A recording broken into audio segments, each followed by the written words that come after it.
বলছিলি ভূত পেতে বিশ্বাস করিস না, আমরা নাকি চিটিংবাজ। আজ সকাল হতে না হতে আমার কাছে চলে এসেছিস যে?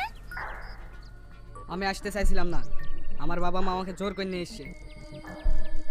ওর কথা বাদ দাও, একটু দেখো না মা, কালকে ও হাত নিয়ে অদ্ভুত আচরণ করছিল। বস।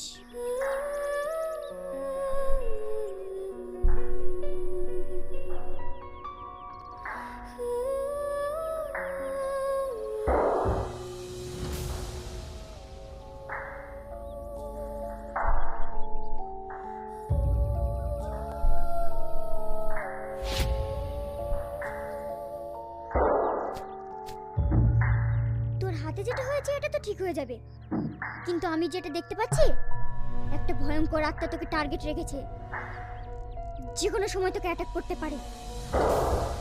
হাট! যত সব আবল তবল কথাবার্তা, এই জন্য আমি এখানে আসতে চাইছিলাম না। হয় তোমার শিরার প্রবলেম, না হলে নার্ভের সমস্যা হতে পারে, এর বেশি কিছু না। ছেড়ে দে আমাকে, ছেড়ে দে, আমি ছাড়বো না। ধরো ওকে। আলিয়া, এই ওর কি হয়েছে? খবরদার, তুই ওর কাছে যাবি না।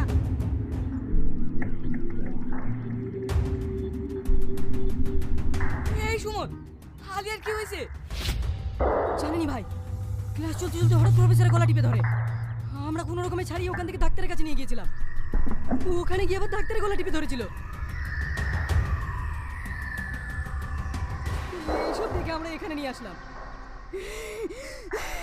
তোকে আমি ছাড়বো না, ওকে আমি শেষ করে দিব। ওকে আমি ছাড়বো না। আলিয়া,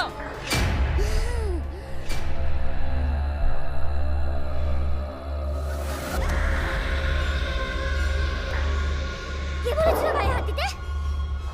তোকে তো আগেই বারণ করেছিলাম ওর গায়ে হাত দিবি না। আরে ও তো তোমার গলা টিপে ধরেছিল, ওই জন্য তো তোমাকে আমি ছাড়াবার চেষ্টা করলাম। ভুল করেছিস, এটা কোনো সাধারণ আত্মা না, কুৎসুদের নেশে ঘুরে বেড়ানো এক ভয়ঙ্কর প্রেতাত্মা, যে তোকে টার্গেট করে রেখেছে। ও তোর ক্ষতি করবেই। তাহলে এখন কি উপায়? আপনাদের সবাইকে সতর্ক থাকতে হবে, অস্বাভাবিক কিছু দেখলে আমাকে খবর দেবেন। এখন যান, যান এখান থেকে।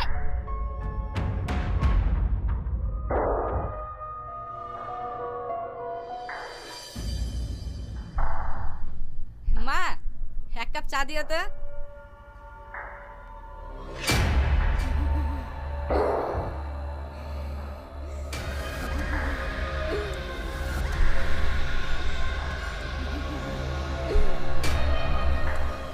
কি ব্যাপার মা, তোমার এই অবস্থা কেন?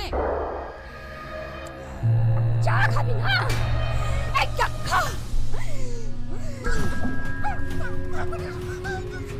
তোকে আমি বাঁচতে দেব না, তোকে আমি শেষ করে দেব।